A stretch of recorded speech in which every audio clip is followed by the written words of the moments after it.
Bonjour à tous, je suis Hervé du blog Boucher Double.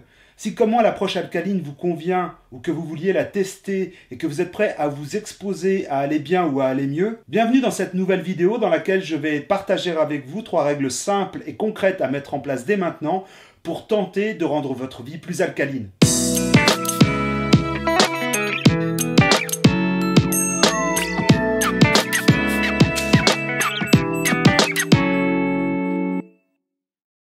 Améliorez votre bien-être, votre vitalité, votre immunité, votre métabolisme, en augmentant par exemple votre résistance à la fatigue, au stress, aux infections, aux inflammations et plein d'autres choses encore.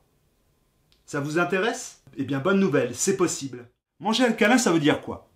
Ça veut dire que de façon quotidienne ou hebdomadaire, on va respecter des proportions entre aliments alcalins et aliments acides pour ne pas obliger notre corps, afin de préserver son équilibre acido-basique, à puiser dans ses réserves de minéraux alcalins. L'équilibre acido-basique nous est vital. De ce fait, notre corps va toujours chercher à le préserver car il en va de notre survie cellulaire et organique. Lorsque je vous parle d'aliments alcalins, ça n'a rien à voir avec leur goût. Le citron est acide et pourtant il est alcalin. Ça a juste à voir avec le potentiel acidifiant des minéraux qu'ils contiennent après transformation lors de la digestion et de leur assimilation par notre organisme. En gros, ça n'a rien à voir avec le goût d'un aliment acide en bouche, ça a juste à voir à ce qu'en fait notre corps et comment il le transforme une fois qu'on l'a mangé. Alors ça peut paraître un peu compliqué effectivement dès qu'on s'intéresse à ces données-là, mais on va y revenir. Pour préserver son pH et maintenir son équilibre acido-basique, notre organisme possède trois principaux leviers organiques. Les poumons, les reins et la peau par la sudation. Le 4e levier est notre nourriture, dans laquelle les minéraux alcalins sont de plus en plus rares de par nos habitudes alimentaires occidentales modernes. Trop riche en viande, trop riche en sel, trop riche en sucre, trop riche en produits laitiers, trop riche en céréales.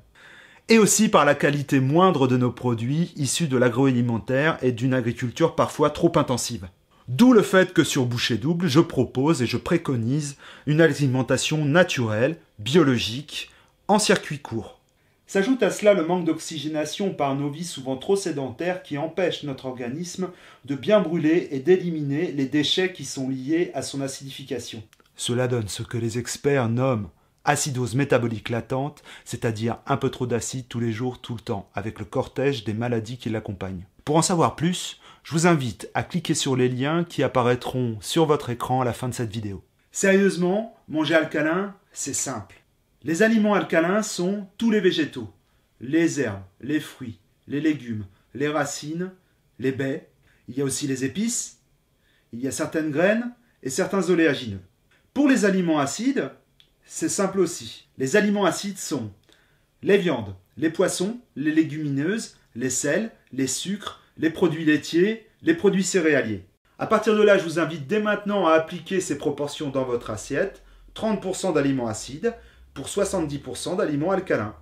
Et contrairement à beaucoup de régimes, notamment les régimes sans, vous ne serez pas en train de supprimer toute ou partie d'une famille d'aliments en vous exposant à des carences pour votre santé.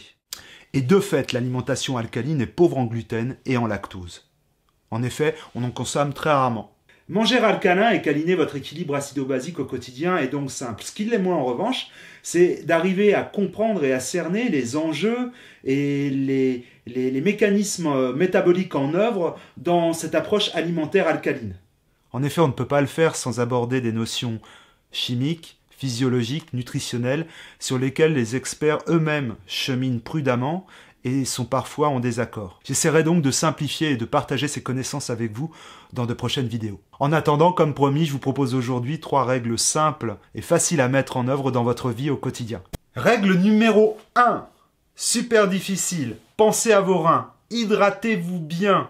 Buvez 1,5 litre, voire 2 litres d'eau par jour, hors boisson chaude et hors apéro. C'est-à-dire que l'eau dans l'anisette, pour ne pas nommer la marque, ça fonctionne pas, ça compte pas. D'accord? Donc, 1,5 litre à 2 litres d'eau par jour hors boisson chaude, si possible de l'eau minérale ou de l'eau de source de préférence. Après, c'est une question de budget. Si vous toutefois vous devez boire de l'eau du robinet pour cette raison-là, eh bien, je vous invite à la faire décanter de façon à ce que le chlore s'évapore. Ça prend à peu près une demi-heure à 1 heure suivant comment votre eau de robinet est chlorée.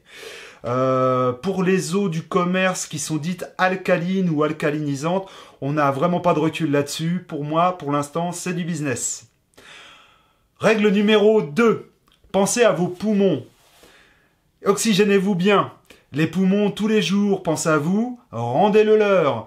Si vous êtes sportif, continuez à faire du sport. Bien que, attention, si vous cherchez la performance et que vous êtes en entraînement intensif, ça a tendance à acidifier votre corps. Pour les non-sportifs, je vous invite à vous prendre en main et à dégager 15 à 30 minutes par jour pour faire de la marche active, c'est-à-dire sans pause et pas à un rythme dans lequel on se balade en famille le dimanche avec une poussette et un enfant de 3 ans et pas non plus le rythme dans lequel on fait d'habitude des emplettes ou du shopping. Règle numéro 3. Pensez à votre alimentation, nourrissez votre santé. Essayez de réduire progressivement les proportions d'aliments acides au profit des aliments alcalins jusqu'à l'atteinte d'un pourcentage d'1 tiers d'aliments acidifiants dans votre assiette pour 2 tiers d'aliments alcalins, et ceci à l'échelle quotidienne, voire hebdomadaire. Pour cela, faites la part belle aux végétaux, aux produits transformés par vos soins, à la maison, dans lesquels vous maîtriserez et la qualité et la quantité et ce que vous mettez dedans. Faites aussi la part belle aux épices, aux graines et à certains oléagineux qui vous apporteront plein de micronutriments alcalins. Augmentez progressivement cette quantité d'aliments alcalins jusqu'à atteindre 60 à 70% de votre portion quotidienne ou hebdomadaire. Réduisez votre consommation de viande, de poisson, de produits laitiers, de produits sucrés, de produits salés, de produits céréaliers. Donc moins de pain, moins de pâtisserie, moins de sucre, moins de sel. Surtout les sucres blancs raffinés et surtout les farines blanches raffinées, c'est-à-dire que la baguette, vous la laissez tomber. Vous allez plutôt, quitte à vous acidifier légèrement, aller vers des pains qui vont vous apporter beaucoup plus de micronutriments et mieux vous nourrir, car on s'alimente, on pense souvent à s'alimenter, à se remplir, mais on pense moins à bien se nourrir. Donc il faut penser nutriments, et là, les pains complets bio ou semi-complets bio vous apporteront ce qu'il vous faut. Essayez de ne pas dépasser pour toute cette catégorie de produits votre ration quotidienne ou hebdomadaire. Essayez, vous y allez progressivement. Je vous invite à mettre en place dès maintenant ces 3 mesures concrètes et simples. Et cerise sur le gâteau, en plus des changements en profondeur, il y aura aussi des changements esthétiques au niveau de l'éclat de votre peau et la maîtrise de votre ligne. Cela a fonctionné pour moi, je ne crois pas être un cas isolé ou un cas rare, donc si je témoigne de mon expérience, c'est aussi pour la partager, et j'espère que vous aussi, vous en ressentirez les bienfaits dans les semaines ou les mois à venir. Mais pour ça, il faut vous mettre au travail, il faut vous mettre en chemin. Merci à toutes et tous de m'avoir suivi jusqu'au bout. N'hésitez pas à me laisser votre avis ou votre question dans la zone de commentaires sous cette vidéo. Vous pouvez bien sûr et avec plaisir vous inscrire sur cette chaîne en cliquant sur l'un des liens qui apparaissent en ce moment sur votre écran. Je vous dis à bientôt et je vous souhaite plein de bonnes choses pour une prochaine vidéo. Au revoir.